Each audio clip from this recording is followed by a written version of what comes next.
Tuy nhiên là có cơ hội để nói chuyện với các chú bác, những sự quan tâm của các chú bác về vấn đề thành phố San Jose, về vấn đề Việt Nam, về vấn đề nhân quyền, về vấn đề dân chủ và vân vân. Nhưng mà bác cũng có xin phép được có cơ hội để được tỏ lòng kính trọng với 5 vị ngũ hổ đại tướng của Việt Nam Cộng Hòa, và xin được phép được thắp nhang nếu mà các chú bác có xin phép cho bác có cơ hội đó ngày hôm nay.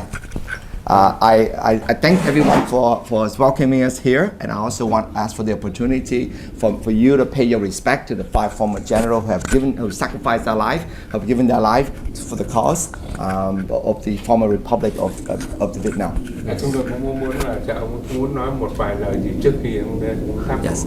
Before you light the incense, is there anything else you'd like to say to the organizations and the members here? Yes, well, I want to thank you for the opportunity and for your service to the community and for keeping your traditions alive and preserving the memory and respecting the memory of those who came before. You know, my father was a veteran in the 101st Airborne Division. He's a veteran of the Korean War. And my wife's family on her side, the Cuban side, they fled Cuba when Fidel Castro took over. And so both of our families deeply value and respect the sacrifice of those who fought and are still fighting today in places like Ukraine to preserve freedom and individual dignity and human rights and democracy. And so that to me is the most important thing. We're very blessed to be in America, and we're blessed to have such a strong Vietnamese community here in San Jose. So I just want to say it's been such a pleasure and honor to get to know you all, and I'm honored to be here with you today. Thank you. I will temporarily summarize some of the things you said. Yeah, I said too much. I won't remember it all, but I would like to summarize some of the key points he makes. Thứ nhất, ông nghị viên Mohan cảm ơn các chú các bác đã gìn giữ những truyền thống Việt Nam mình và gìn giữ những cái memory của những vị tướng, những vị anh linh đã tuẫn tiết cho quốc gia, cho những tinh thần cho tự do và cho dân chủ. Và ông cũng nói là cha của ông cũng là một cựu quân nhân ở 101st Airborne Division, 101 Airborne, and vợ của ông cũng là một người tị nạn cộng sản. Gia đình của bà, gia đình của cô đã đi ra khỏi Cuba khi mà Fidel Castro lên nắm quyền ở nước Cuba, và ông rất là cảm ơn và ông cảm thấy rất là hãnh diện được tới đây để được thấy những sự truyền thống mà chúng ta vẫn tiếp tục giữ và giữ gìn, chẳng hạn ở bên nước Ukraine, những sự tranh đấu cho dân chủ và cho tự do. Thank you. Và bây giờ chúng tôi mời ông Mark và tất cả các anh em trong ban chấp hành chúng ta cùng thắp một nén hương chung với lại ông Mark đến thăm của Khu Hội của chúng ta trong này, và thăm mục đích là thăm các vị anh linh quân can dân kháng chính của Việt Nam của chúng ta đã hy sinh về chiến tranh Việt Nam, giành lại tự do cho dân tộc Việt Nam. Và bây giờ chúng tôi xin mời tất cả mời này. Xin lỗi. Không nha. Không khỏe không? Lâu quá. Thank you. Khỏe.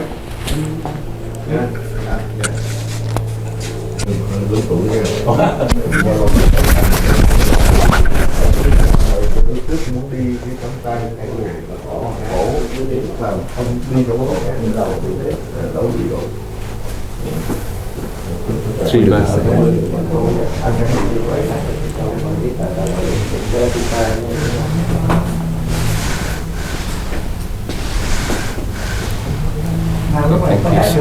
dạ chưa chống gậy.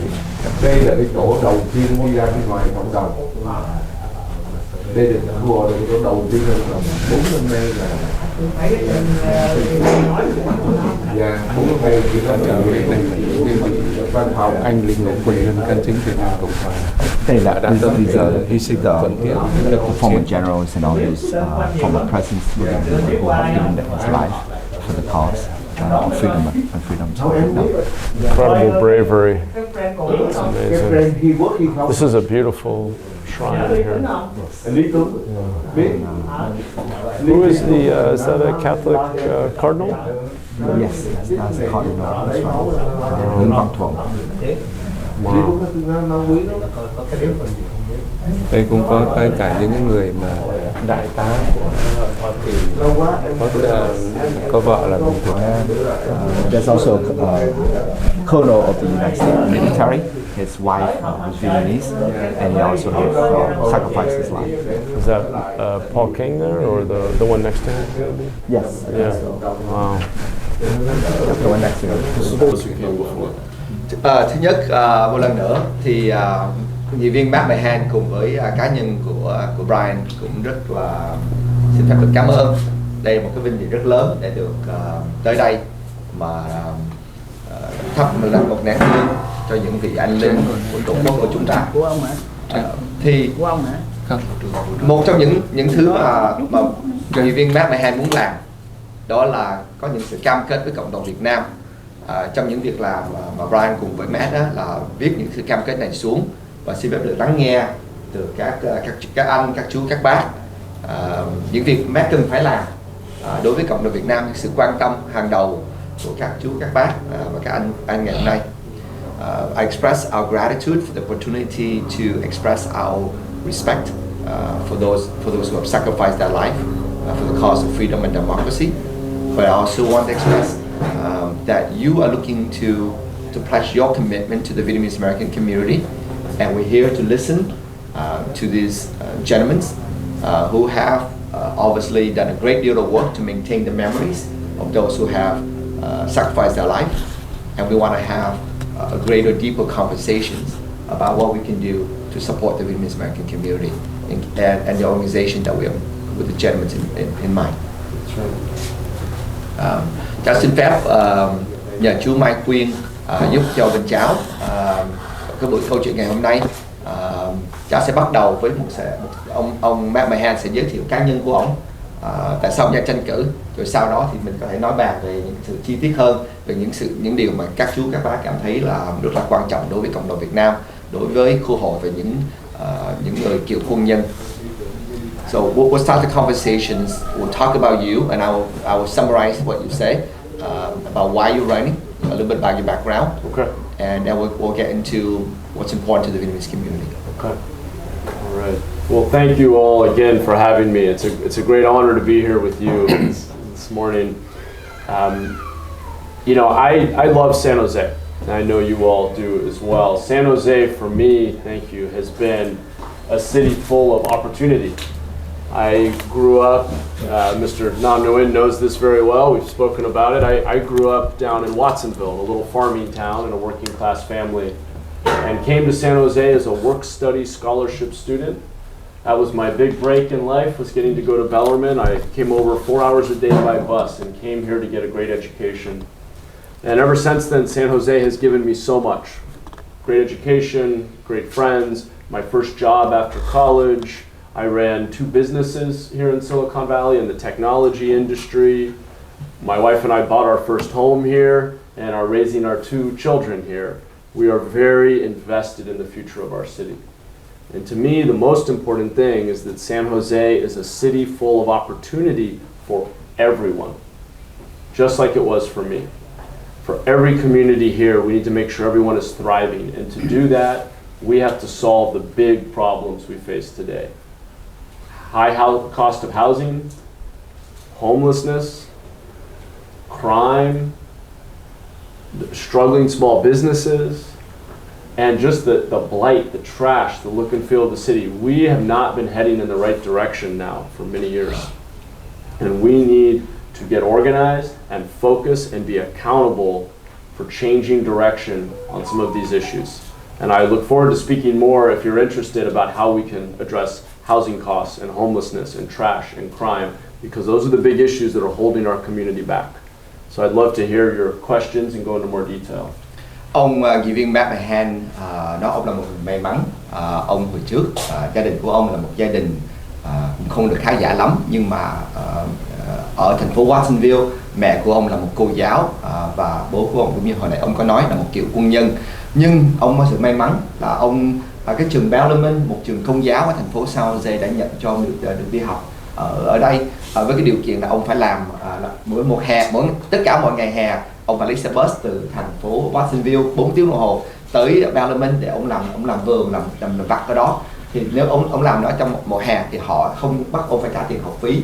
Và cái sự may mắn ông được đi học bổng ở trường Bellarmine đó giúp cho ông được học bổng ở trường Harvard của một lần nữa, ông sẽ được may mắn đó. Và nơi đó là nơi ông đã gặp vợ của ông và ông đã thuyết phục cô vợ của ông tới thành phố San Jose.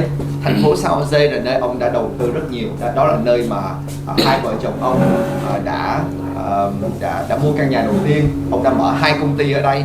Công ty thứ nhì đã được công ty đại công ty khác, công ty lớn hơn là Pinterest đã mua công ty của ông. Và ông thấy thành phố San Jose những năm vừa qua đã đi vào một cái đường hướng sai lầm, đã đi sai đường hướng. Thì ông mong chúng ta làm việc chung với nhau, có nghĩa là làm chung nhau, và nếu mà chúng ta chú tâm thì chúng ta có thể thay đổi lại cái đường hướng San Jose trở lại.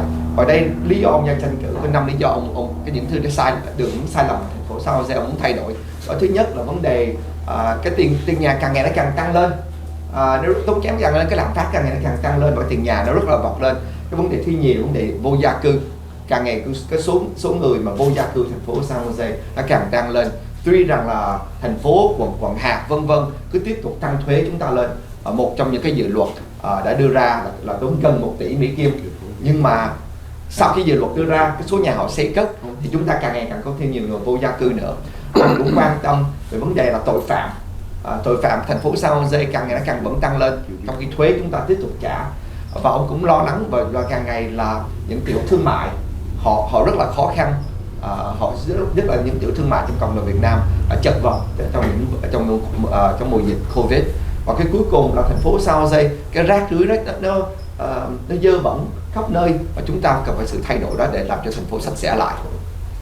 Và ông muốn nghe thêm những chi tiết mà các chú các bác về những lời khuyên của các chú các bác về cái đường hướng ông cần phải làm để cho giúp cho thành phố San Jose.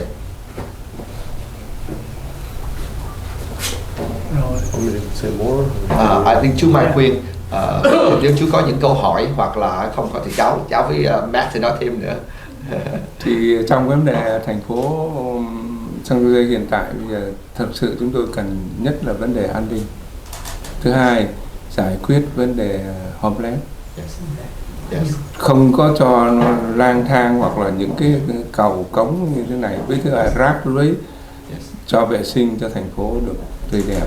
Đó là cái điều mà chúng tôi mong muốn là như vậy. Anh Tráng có gì thêm nữa không? Đối với tôi thì tôi thấy cái vấn đề an ninh là tối quan trọng. Yes. Cái vấn đề thứ hai đó là vệ sinh. Yes. Còn homeless đó là tôi biết rằng homeless nó là một đại nạn rồi. Yeah. Không có một ông thị trưởng hay là một ông thống đốc nào có thể giải quyết cái đó trong cấp thời.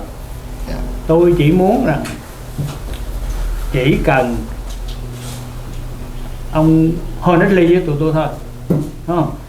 Ông không cần phải đứng về phía tụi tôi hay là gì, tại vì tôi chủ trương rằng như hồi nãy tôi có nói chuyện với số anh em, khi tôi ủng hộ ông, khi ông đang running thì ông là bạn tôi, nhưng nếu ông thắng cử thì tôi phải chấp nhận ông là thị trưởng, tức là không có cái friendship không còn mà là giữa một người dân, một người voter với một người thị trưởng. Tôi chấp nhận chuyện đó. Cái điều tôi muốn nói đó là mình honestly với nhau, mình giữ uy tín với nhau, vậy thôi, chúng tôi không có đòi hỏi nhiều. Xin phép cho cháu tóm tắt lại. Mr. Mike Quinn, president of the organization, said the top 3 priorities for him is number 1 is safety, number 2 homelessness, and number 3 is clean up the city. For this gentleman on your right, the vice president, he said he think number 1 is obviously number 1 is safety, which is similar to the president's. Number 2, he does care about homelessness, and but cleanliness of the cities take a priority. But homelessness, because he think it is a great tragic and is greater than no single mayor can solve homelessness by itself. However, he wants you to be honest. Most important thing for him is honesty and integrity, so that you can speak honestly to him about what you can and cannot do, and the progress of the city. Okay. And he also want to emphasize the fact that, as he spoke earlier, before the meeting started, that said he recognized that at the moment we are friends. However, if you are elected mayor, when you become mayor, we are not just friends. We have to recognize the fact that he's a citizen and that he's a voter, and that you're the mayor, and there's a bigger pictures of that you have to look at, not just your personal friendship. Cháu có nói chính xác. Yes. You agree? Yes. Anh em có ai thì có đề nghị khác anh Phong, anh Văn? Nếu có ai khác Lẽ tất nhiên. Okay. No. Để tôi nói thêm chút. Because most of my friends, no, a lot of my những người bạn bè của tôi họ hay than phiền. Oh, we support him and now successful, and he forget everybody. But như Brand nói rõ là khi ông đã là thị trưởng thì chúng tôi là những người voter, những người dân. Ông là thị trưởng, ông do cái việc ông làm. Chúng tôi tự nhiên có những cái request mà ông không thể nào thỏa mãn được 100%. Tuy nhiên nếu ông try to do your best thì tụi tôi biết, I understand, không? Tôi muốn nói là ông chỉ try với cái khả năng và quyền hạn của ông thôi. Chúng tôi không đòi hỏi là ông phải đi với chúng tôi 100%. Cái đó là nó ngoài cái mong muốn của mình. I think what he would express that he recognized that as mayor you have many competing interests and wishes by many voters, and it's impossible for you as mayor to deliver 100% of all his requests or everyone's requests. However, he wants you to try your best, and to re-emphasize what he said earlier is by being honest about what you can, and you come to the table and you said, here's what I can do, here's what I can, here's my progress, and it's an ongoing conversation rather than a heart in stone, written in stone of what you can deliver. That's a good point. I agree very much. Thank you. Thank you. So, if you like to chú Huỳnh Phong có còn gì thêm không, hay là anh Duy Văn nếu không có thì ông sẽ respond. Duy Văn hỏi nhiều quá rồi. Tôi chú ý thêm là mong rằng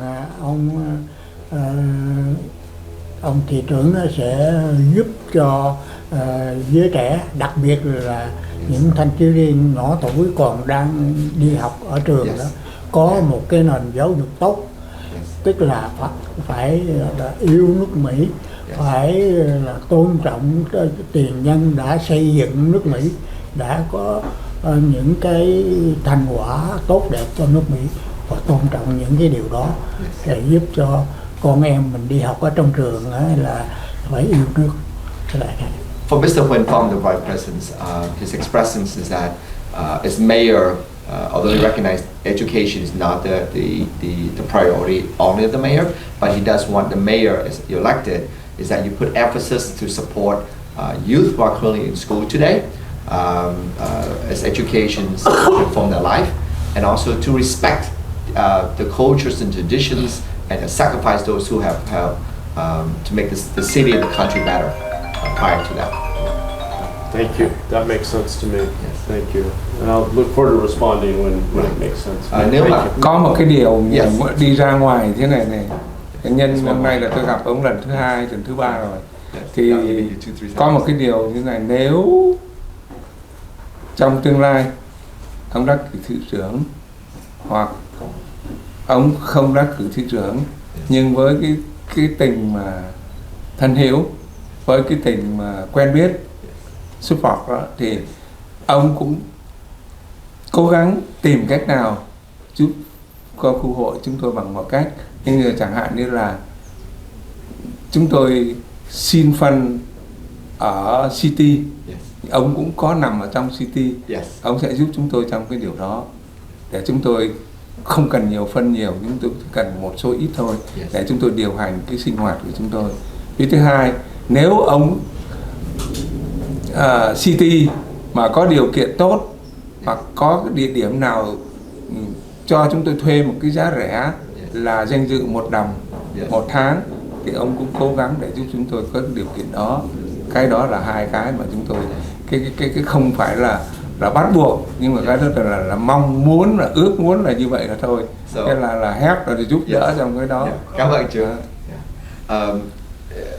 First, this is not something you have to do, but it is a wish, desire that he hope you will consider. If you elect a mayor, or even if you're not, but given that our friendship and our growing friendship and our getting to know each other, if there's an opportunity for you as a council member or as a mayor to help the organizations, the former political prisoners of Vietnam, these organizations for the altar to have a more permanent spot, so that they can pay rent at $1 a year, like some other nonprofit have done in the past, or if there are budget the city capable of doing, that you would help them raise, or whether publicly or privately, to raise so they have an ongoing budget going. Okay. Yes, I would be happy to help with that. Yeah. Yes, I would like to work together to find a permanent home. Right. Ông nói ông sẽ cố gắng tìm một cái chỗ lâu dài hơn, permanent cho khu hội. Cái đó là sự mong muốn, khả năng của ông. Brian nghĩ vào cái cá nhân, có một số phương cách để cho khu hội, cái này cá nhân của Brian chứ không phải Matt. I just want to say personally, I actually know different ways that non-profit like these organizations can have a little more stability, but there are process to go about it. That the city sometimes is very different from the way the Vietnamese operate. Yes. Cái phương cách của hội bất vụ lợi như ở khu hội ở đây đó, với cái phương cách mà thành phố đã cho funding á, nó rất khác nhau. Thì nếu mà mình muốn cái funding của thành phố hay của quận hạt á, thì mình phải làm theo cái khuôn khổ của họ. Thì cái khó khăn đó là các chú các bác á, phải cần có số người nào giúp đỡ đi các giấy tờ một cách khác một chút xíu, thì họ dễ hơn nếu mà chúng ta muốn thành phố và quận hạt có sự giúp đỡ hơn. Cái đó sự thành thật của cá nhân cháu đã giúp cho những hội khác, cháu xin phép chia sẻ đó. Con được biết điều đó. Yeah. All right. If you'd like to take a moment to comment on the issues of safety, homelessness, and cleaning, and as well as how would you operate as mayor? Because the gentleman said regarding about friendships and how that operated. Yeah. What's your mayor? Well, thank you again. Let me first say that the best relationships, productive relationships, are rooted in honesty. In being very honest about what is and is not possible. And you can expect that I will always come to you and be clear about what I can and can't do. Yeah. And I'll be honest with you about what the problems are. Many of our problems are not just the city. It's the city, the county, and the state. And we have to work together more effectively to solve these problems. I'll give an example with crime, but do you want to translate what I just said?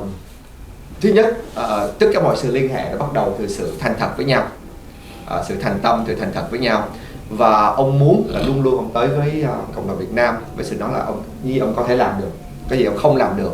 Và cái vấn đề ở đâu, cái vấn đề nó nằm ở đâu để chúng ta solve. Bởi vì có nhiều vấn đề mà khi mà chúng ta làm việc không những ở thành phố mà cũng ở quận hạt ở tiểu bang California, không phải chúng ta là thị trưởng có thể gọi là giải quyết tất cả mọi vấn đề được. On the issue of crime, I'd like to spend a few minutes on crime, and then maybe we can talk about homelessness and some other issues. On crime specifically, number one, we do need to hire more police officers. Right. Our city has just 11 police officers for every 10,000 residents. Most cities have 20 to 50, 2 to 5 times more police officers per capita than other cities. So we need to increase staffing. However, just increasing staffing of the police department will not be sufficient. It will help, but we have a bigger problem. Over on the county side of things right now, we are not seeing accountability. Often, we are not prosecuting crime.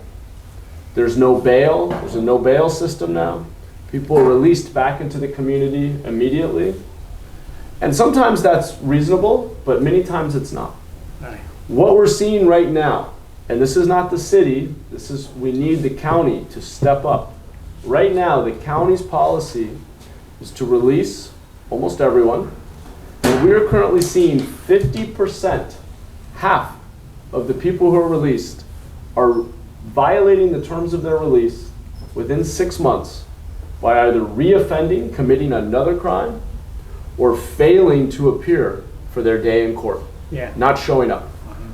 And we keep arresting them, SJPD keeps arresting them, and they're right back on the street. Yeah. Catch and release, over and over and over again. Last year, SJPD, our police department, had 30 individuals they arrested 10 or more times each. One man was arrested 19 times. Let me pause here so we can emphasize some of the key points. Yes. Thứ nhất, ông nghị viên Mohan nói về vấn đề, xin phép được nói về vấn đề tội phạm. Thì dĩ nhiên thành phố San Jose không có đủ cảnh sát. Cũng như ông hồi nãy ông vừa mới nói là cứ mỗi 10.000 cư dân của thành phố San Jose thì thành phố San Jose có 11 người cảnh sát. Những thành phố khác họ có từ 20 đến 50 cảnh sát, hay nói cách khác họ có từ gấp đôi mình cho tới 5 lần gấp số cảnh sát đây. Yeah. Tuy nhiên mướn thêm cảnh sát không thể nào giải quyết tất cả mọi vấn đề tội phạm. Cái rắc rối của thành phố San Jose hiện giờ là quận hạt Santa Clara nó có cái chương trình gọi là catch and release, có nghĩa là mình bắt cảnh sát bắt được nhưng họ lại thả ra. Và nó no bell, có nghĩa là cái người họ không cần bell, họ bắt được thả họ ra là không cần bỏ tiền bell. Thì chúng ta thấy khoảng chừng nửa số người mà đã cảnh sát đã bắt được, nhưng mà họ được đi ra và trong vòng 6 tháng nửa số người này họ là tiếp tục thêm tội phạm nữa, họ lặp lại những tội phạm của họ, hoặc là họ không có shop ra tòa, có nghĩa họ là violate cái luật lệ cái term của cái bail của họ không ra tòa.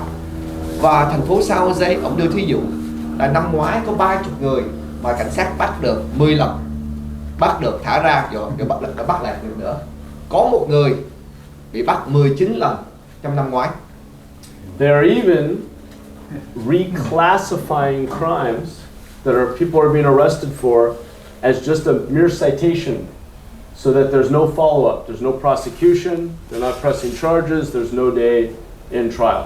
And my main opponent in this race has been at the county for 10 years now, knowing that this is getting worse and doing nothing about it. Và quận hạt Santa Clara viết lại cái luật một số tội phạm, họ viết lại thì xin phép được dùng chữ citation. Xin phép ai có thể biết citation, cái ai đúng không, cái phạt thôi, cũng như là chúng ta như là giấy phạt, cũng như là từ cái tội phạm nặng trở thành như là chúng ta đưa vượt đèn xanh đèn đỏ đó. Nó hay nói cách khác á, nó làm dễ cho những cái tội phạm này, bởi vì cái tội nó không còn nặng nữa. Và một trong những đối thủ của ông là một người đã làm giám sát viên 10 năm nay, và bà đã thấy những sự rắc rối của cái vấn đề này, nhưng mà vẫn tiếp tục làm, bởi vì là giám sát viên, đây là cái trách nhiệm của quận hạt và trách nhiệm của giám sát viên. Some of the crime that's being caused, particularly street level crime, breaking into small businesses, breaking into cars, snatching purses, much of that street level crime is being driven by addiction, particularly to methamphetamine, which is a terrible drug.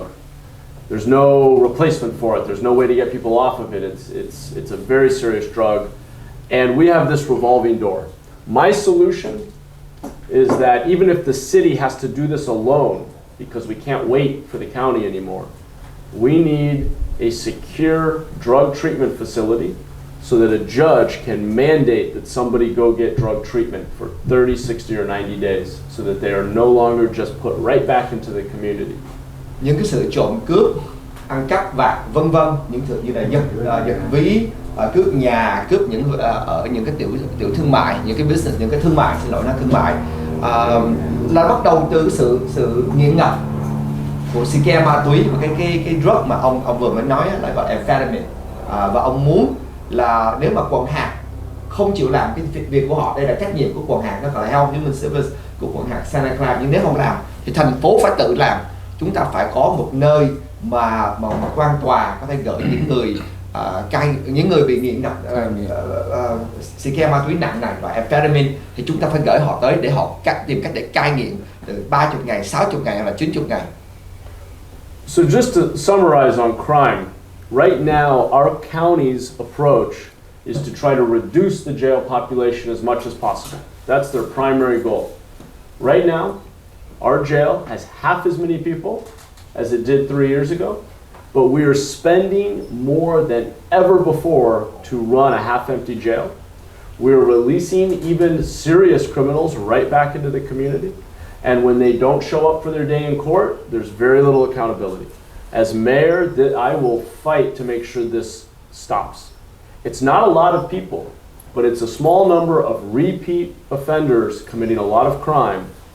And we need our local government to keep the community safe. And as mayor, I will be very aggressive in holding the county accountable for properly classifying crimes, detaining people before trial, actually prosecuting crime, and getting people the help that they need, whether that's improving the conditions in our jails or having a drug treatment facility that someone can be forced to go into.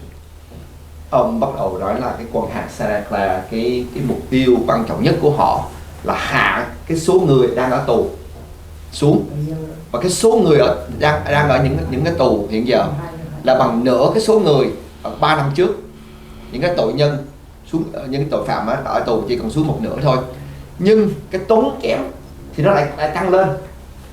Số lượng người tù xuống một nửa, nhưng mà số lượng để phục vụ những tù này lại càng ngày càng tăng lên.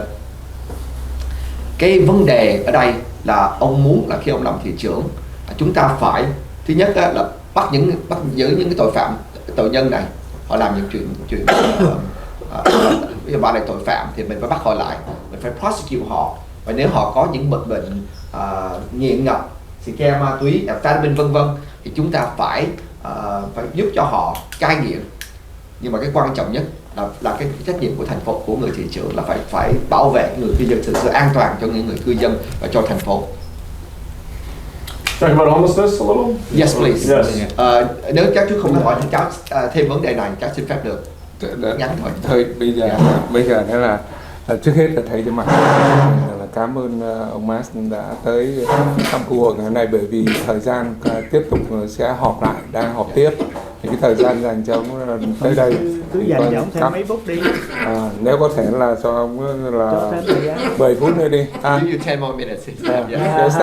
Okay. Yeah, 10 more. Okay, thank you so okay. much. Okay. Hay là quanh cái số tội phạm gần đây nó grow up phải không?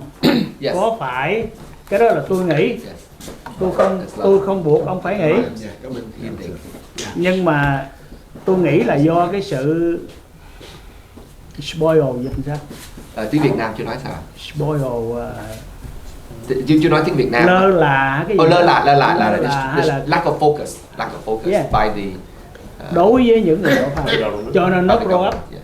Yeah. Ông có đồng In his opinions, the reason there's an increase in crime, there have been a lack of focus or attentions to pay to how to resolve our criminal justice systems. Yeah. Completely. My message in this campaign, a big part of why I'm running, is that I come from the business sector. Yeah. And when I got to City Hall, I couldn't believe how unfocused we are. We're trying to be everything to everyone. City Hall is trying to boil the ocean, trying to solve every problem. We need to focus, prioritize, and set goals, and be accountable for delivering results. Our top priority as a city must be public safety. It has to be keeping people safe.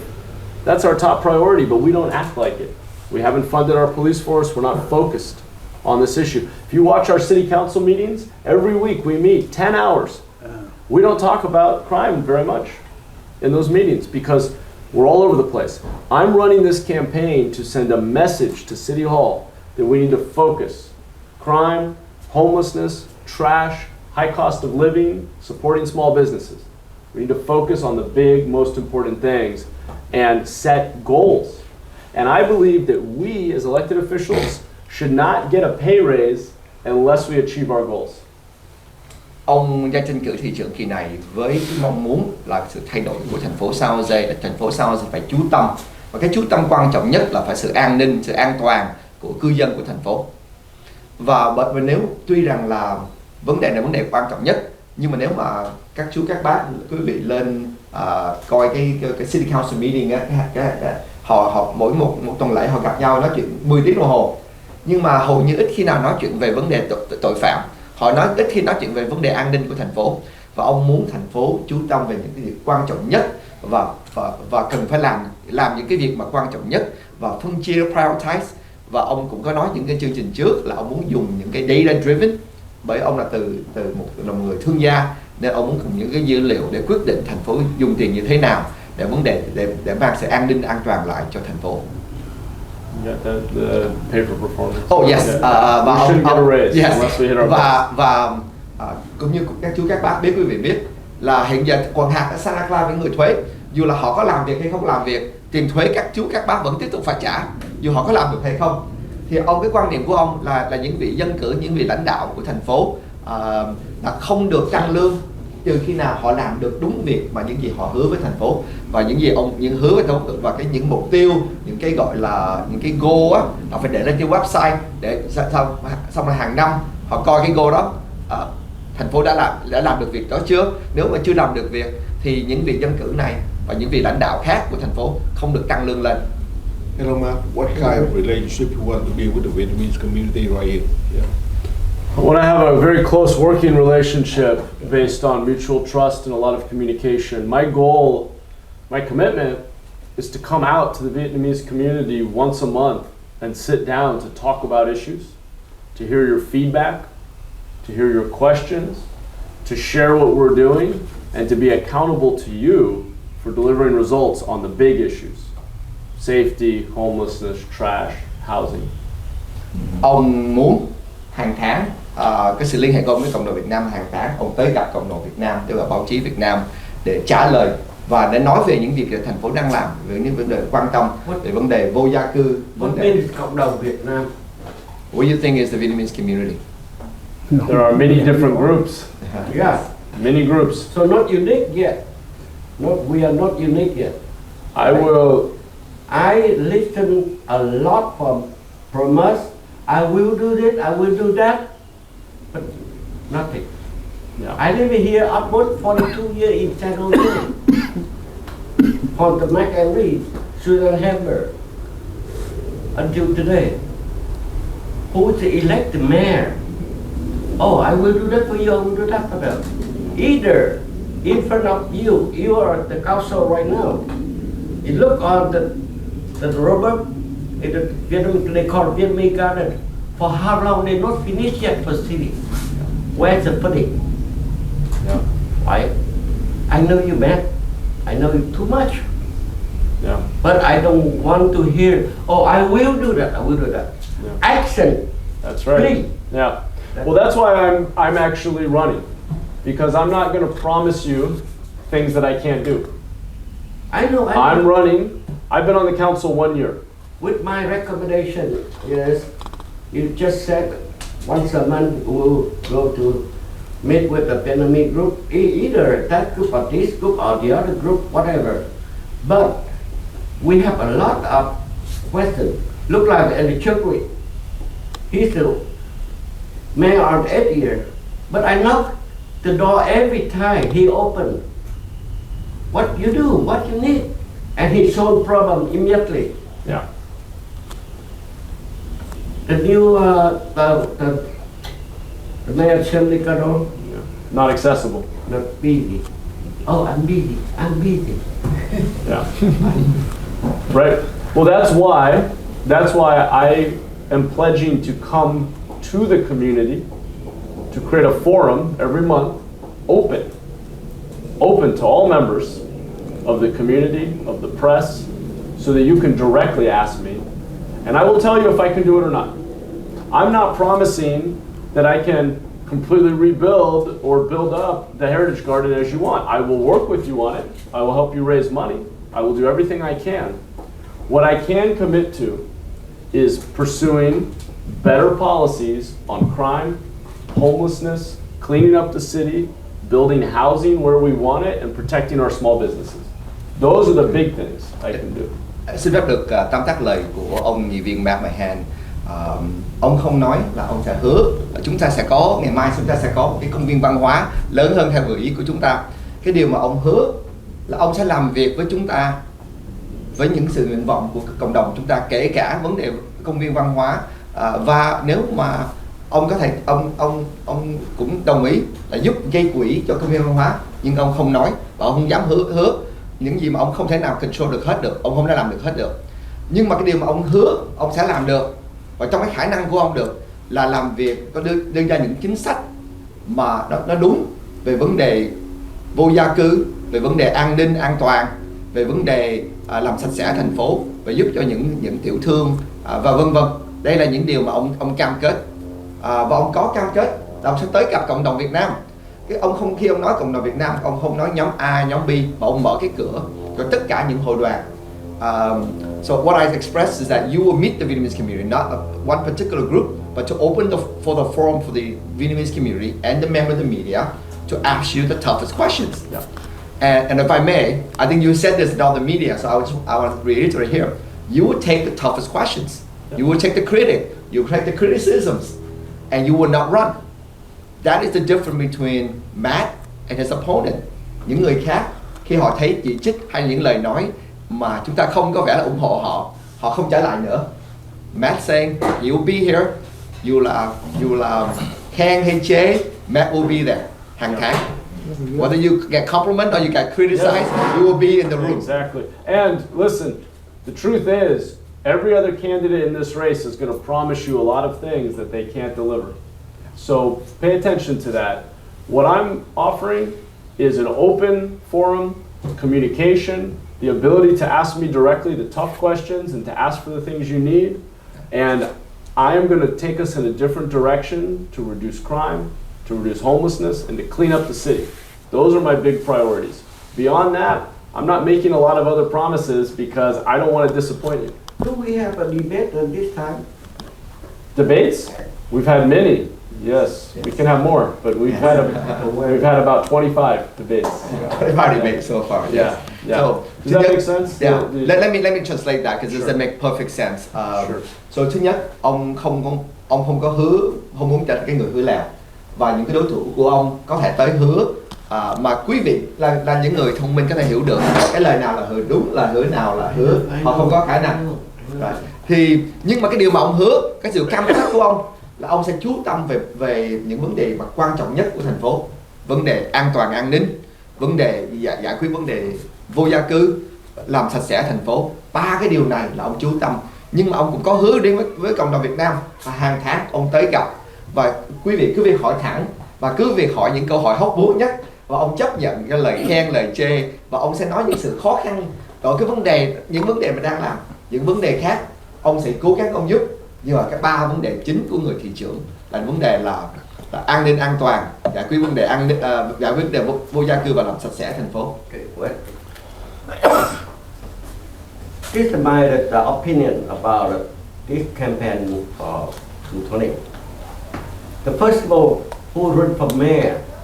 Okay, look like last time San Ricardo signed 10 agreement with my community, done nothing. I don't need your promise or sign agreement. I need you action. I know you smart man. The first term in the council, but you run for mayor.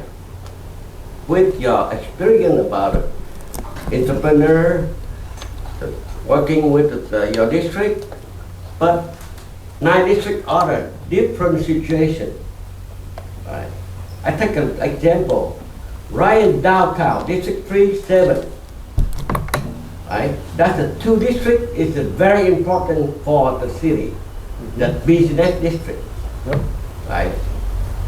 So, what happened? The police not coming for when they have harassment, they have a rubber, they broken the glass for business and they take away something. Well, that's why. No. Yeah, go ahead. Before we have 1,500 police officers in San Jose, about 365,000 population. Now population increasing over 1 million.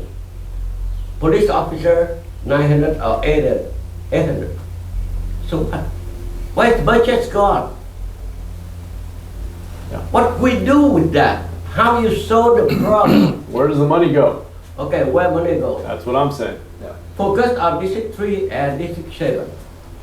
That's very important commercial for the city.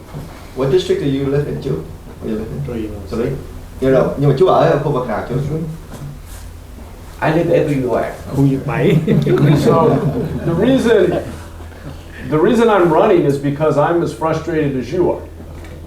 Now, if you look at what I've done in my district, I've been very action-oriented. When we have an encampment, we go clean it up. And I know every district's different, but in my district, we push very hard to respond immediately. Last year in my district, my first year, over 9,000 residents reached out with requests for help. We tracked every single one because I believe in accountability.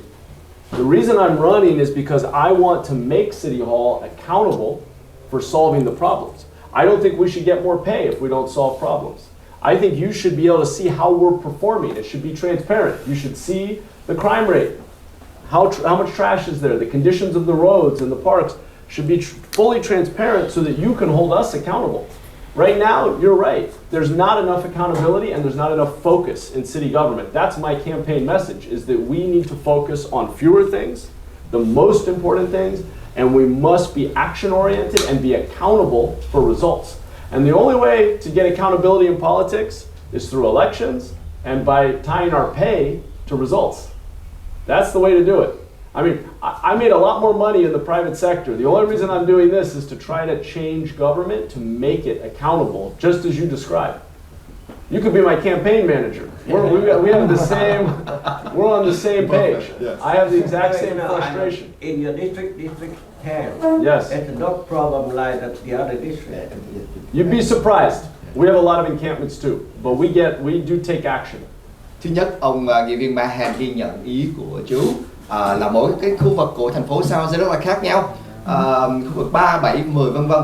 Nhưng mà ông xin phép được nói là khu vực số 10 của ông năm ngoái, ông đã respond to 9.000 người cư dân, sự mong muốn của người cư dân trong năm đầu. 9.000 người cư dân để gọi vô văn phòng của ông ở khu vực số này, số 10, và ông văn phòng của ông đã respond, và cái lý do ông ra tranh cử là ông muốn làm cái tinh thần trách nhiệm. Đó lý do tại sao nha, accountable, trách nhiệm. Và ông đã dùng những cái giấy ra, có nghĩa ông dùng những dữ liệu, và ông muốn thành phố cũng đưa ra những dữ liệu việc làm của thành phố đã làm tới đâu về vấn đề làm sạch sẽ thành phố, hay những encampment của những người vô gia cư. Thì tuy rằng là chú có nói rằng là ở khu vực ít có người vô gia cư hơn khu vực 3 và 7. Tuy nhiên ông cũng nói ở khu vực 10 có, nhưng mà văn phòng của ông đã gọi là giải quyết vấn đề đó bằng cách để remove những encampment của những homeless ở khu vực của ông. Cái vấn đề ở đây không phải ở khu vực không có, nhưng mà văn phòng của ông có giải quyết vấn đề đó nên nó thấy nó khác. Hôm nay là cái lẽ nhiên là cái thành phố mình có nhiều problem lắm, nhưng mà hôm nay cái mục đích chính của Mohan tới đó là để kể prom, để thứ nhất là quen biết với lại những vị của trong khu hội là cái thứ nhất, và thứ nhì nữa là Mohan muốn ký những cái cam kết, dù là những người trước đã ký rồi như là Dave Policy hay là đã ký rồi, nhưng mà kỳ này nó khác một chút xíu là Mohan sẽ ký những cái cam kết với cộng đồng mình dưới sự của tụi mình, của những dân mình và những vị anh linh của mình. Đó là cái purpose ngày hôm nay, là người mayor đầu tiên mà làm được việc này, thì để cho đó là cái mục đích. Còn những cái question mà để hỏi mát á, thì nó rất là nhiều mà rất là dài, nên chúng ta sẽ cứ tiếp tục. Mà hôm nay cái mục đích chính đó là Mohan tới đây để dưới bàn thờ quý vị anh linh, Mohan sẽ ký những cái cam kết với cộng đồng mình. Thì the main objective of today is to get to know members of the former political prisoners of Vietnam a little bit better, but also to pay your respect for those who have sacrificed their lives in the name of freedom and democracies. In the future, as you will come back, you'll take all what he heard today and incorporate into his commitment, and perhaps that will come into a form of a pledge or something that he want to do in front of the altar. So it's not in front of us, but also in front of those who have given their life for the cause that we all believe in.